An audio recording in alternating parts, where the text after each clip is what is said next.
Salve a tutti amici di Angolo Nerazzurro, bentornati sul canale.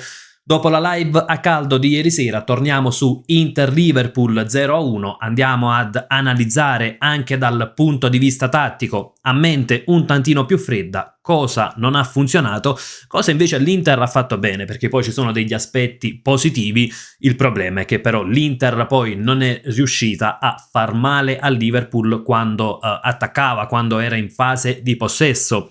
Partiamo naturalmente dal presupposto che il rigore che decide il match, a mio avviso, non c'era assolutamente. C'è forse un'ingenuità di Bastoni che poteva evitare di trattenere Wirtz, ma insomma quel rigore non va assolutamente concesso. Prima di iniziare, come al solito, vi ricordo anche un bel like al video e l'iscrizione al canale se volete supportare con 2 semplicissimi click che tra l'altro non costano praticamente nulla neanche in termini di tempo.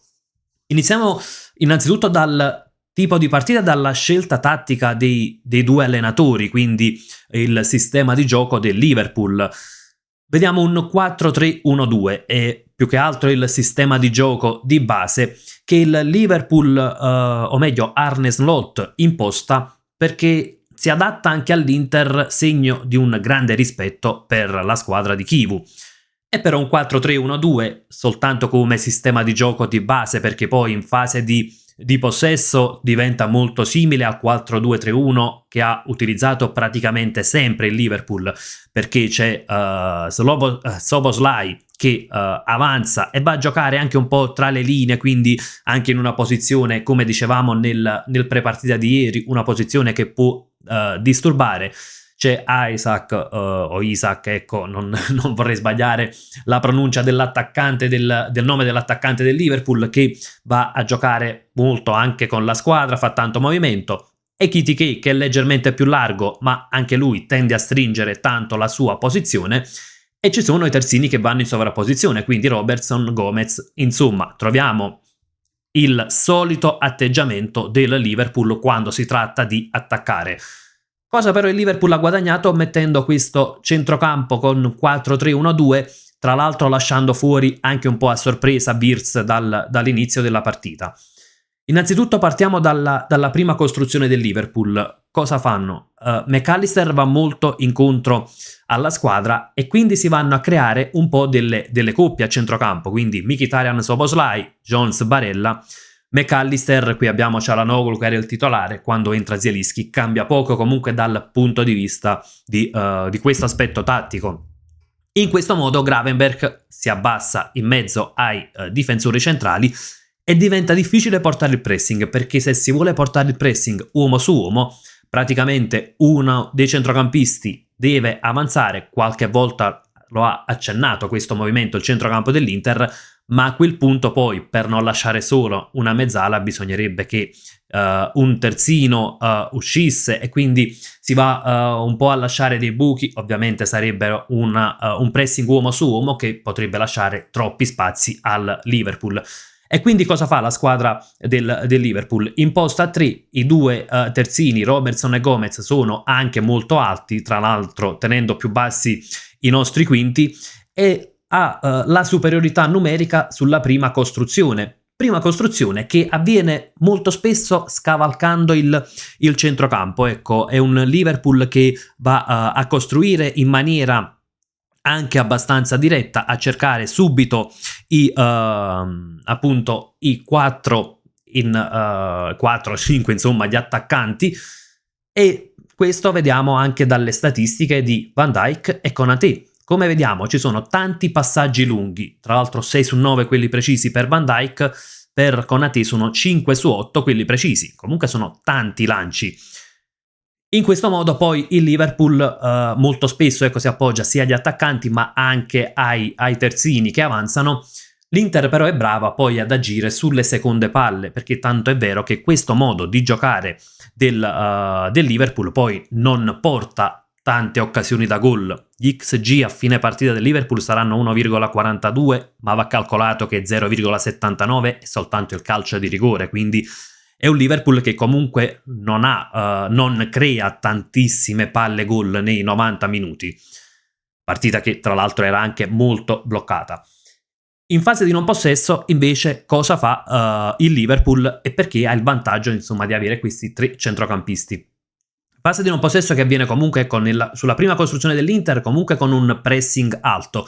Quindi, per quanto ecco, Çalhanoğlu si abbassa, ma c'è un McAllister o Çalhanoğlu o Zielinski naturalmente, che lo segue spesso. Ci sono delle accoppiate, come possiamo vedere. Insomma, è un Liverpool che porta una difesa alta e gran pressing sulla prima costruzione.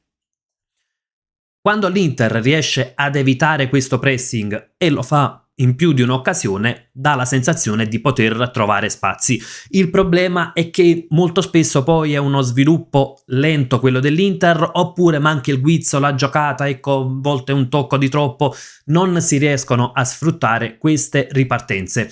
E così poi il Liverpool finisce per risistemarsi quando l'Inter è in fase di sviluppo. Il Liverpool non dico che ha un atteggiamento attendista, però ha un atteggiamento un tantino più equilibrato, finisce praticamente quasi per agire con un 4-4-2 quando l'Inter controlla palla oltre la metà campo. 4-4-2 perché il Liverpool sa che il modo di giocare dell'Inter difficilmente riuscirà a creare grossi pericoli. In che senso? Perché l'Inter va a sfruttare, al di là del fatto che c'è stato molto spesso un possesso anche forse un po' troppo lento, ma l'Inter va a sfruttare soltanto una fascia. Sulla sinistra ci sono, come molto spesso capita, Di Marco, Mkhitaryan e Bastoni, ma è sulla destra e in questa zona di campo che l'Inter non riesce ad attaccare, a creare pericoli al Liverpool. Se andiamo a vedere anche dove sono arrivati gli attacchi, l'Inter fa il 52% degli attacchi sulla fascia sinistra, soltanto il 25% sulla destra. È praticamente un Inter che gioca ad una sola fascia e le posizioni medie che vediamo nella grafica sono eloquenti. È un Inter tutta decentrata verso la corsia sinistra. E questo naturalmente toglie imprevedibilità alla manovra, perché l'idea di decentrarsi tutti sulla sinistra potrebbe avere un senso se a sinistra ho magari il calciatore che ha estro, fantasia, qualità nell'uno contro uno, e allora io mi appoggio sempre a quel calciatore che ho sulla sinistra perché so che da quel calciatore possono nascere dei pericoli, può inventarmi la giocata che quindi mi va a sbloccare il match. Nel caso dell'Inter, dove non c'è il calciatore dall'estro, fuori dalle regole, insomma, per così dire, né tantomeno c'è chi dribbla, chi va nell'uno contro uno, cosa succede? Che in questa zona di campo bisogna sempre saltare l'avversario, crearsi degli spazi con degli scambi, cercando di portare superiorità numerica. In realtà in un'occasione, nell'unica vera occasione della partita, c'è proprio uno scambio sulla sinistra che poi porterà al cross Bastoni con Lautaro che di testa impegna Alisson, ma una squadra che appunto non ha quel calciatore di qualità potrebbe sì sovraccaricare un lato, ma poi andare a sfruttare ecco appunto la corsia opposta, come vediamo per esempio dalle posizioni medie. Ecco, sulla corsia destra, una volta sovraccaricata la fascia sinistra, si creano comunque degli spazi e lì poi ci sarebbe bisogno di un cambio di gioco, di portare il pallone sull'altra fascia dove si potrebbe trovare il calciatore più libero. È un qualcosa che l'Inter non fa mai, forse sia per scelta, sia perché anche ieri sera con Luis Enrique, che naturalmente non è il principale responsabile della sconfitta, ci mancherebbe, però anche ieri sera forse poteva fare qualcosina di più ed è mancata la fascia destra dell'Inter. E poi un Inter che, come detto, alla fine va a pagare più di quello che avrebbe meritato, perché se prendiamo le statistiche, come detto, è un Inter anche abbastanza inconcludente, nel secondo tempo non fa tiri in porta, ma sono statistiche da una partita da 0-0, ecco, 0,44 l'XG dall'altro, 1,42, ma se togliamo appunto lo 0,79 del rigore, anche l'XG del Liverpool è decisamente basso, tiri in porta sono 5-2, quelli totali 12-9, possesso palla in parità. È una partita da 0-0, ma è una partita che l'Inter perde sì per l'errore arbitrale, ma anche per l'ingenuità, perché non c'è dubbio che quello su Wirtz non sia calcio di rigore, però io forse sarò anche un po' troppo autocritico, ma mi chiedo perché Bastoni fa quella strattonata a Wirtz, ecco, perché prende quella decisione, perché Wirtz è spalle alla porta, sta anche per perdere il pallone perché se c'è Zielinski vicino che è pronto appunto a recuperare, a spazzare il pallone. La strattonata di Bastoni che allunga la mano per tirare la maglia di Wirtz rimane un'ingenuità e un rischio che non serve a nulla in quel momento, perché quella strattonata non porta un vantaggio, non c'è un corpo a corpo, non c'è magari uno strattonarsi a vicenda, è soltanto un tirare la maglia, dare modo al VAR di intervenire, che poi sbaglia ad intervenire, siamo tutti d'accordo, ma si va a correre un rischio praticamente inutile. Ecco, da questo punto di vista, secondo me, l'Inter deve migliorare, perché è la sesta sconfitta stagionale e su 5 big match li abbiamo persi tutti praticamente, ad eccezione della partita con la Roma, ma 5 delle 6 sconfitte arrivano nei big match e non possiamo sempre appellarci ma alla sfortuna, al portiere avversario, all'errore arbitrale. È chiaro che c'è un campanello d'allarme. Se siamo a metà dicembre e l'Inter non ha mai pareggiato, e anche perché è una squadra che a volte sembra quasi incapace di portare a casa il punto. Ecco, quando non si riesce a vincere in determinate circostanze, portare a casa il punto è fondamentale. E trovare alibi non aiuta all'Inter. Ecco, l'alibi del calcio di rigore sicuramente non è rigore, ma non è l'unico problema dell'Inter. Poi c'è anche un altro episodio, il Mani di Van Dijk, che però secondo me quello è anche accettabile come decisione arbitrale, perché il regolamento dice che il braccio è fallo se il braccio aumenta il volume del corpo, ma in maniera innaturale. Quello di Van Dijk è lungo il corpo e il movimento è assoluto, la posizione del braccio è assolutamente congrua al movimento, quindi insomma lì non ne farei uno scandalo.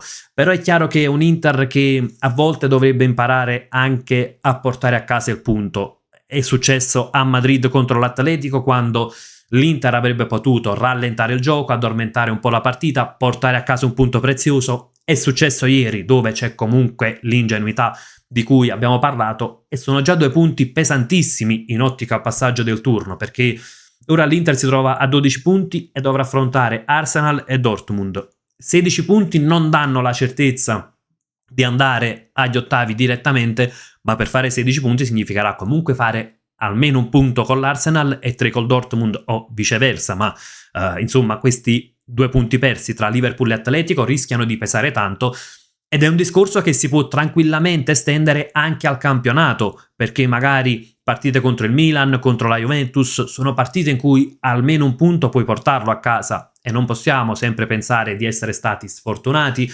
ecco i discorsi che si fanno, la sfortuna, ma il portiere avversario, e poi magari ecco c'è l'errore arbitrale, sono tutte componenti del gioco, però quando c'è un problema di risultati reiterato è chiaro che non si può dare solo la colpa alla sfortuna, ma bisognerà fare autocritica, e forse un Inter che in alcuni momenti tende a calare la concentrazione, tende a commettere delle ingenuità che fino ad oggi stanno costando caro. La mia sensazione è che se l'Inter vuole giocare per vincere, non dico di vincere la Champions, ma anche per il campionato, il discorso vale, deve sicuramente andare a limare questi dettagli nelle partite importanti, perché poi a fine anno sono punti che pesano tantissimo.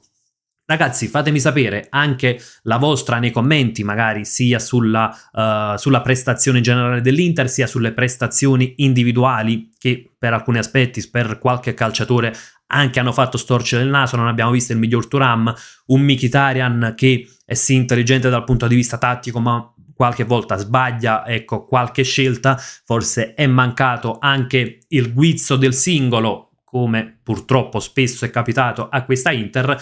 Insomma, discutiamone nella sezione commenti. Nonostante la sconfitta, io vi saluto come sempre con un gran bel Forza Inter!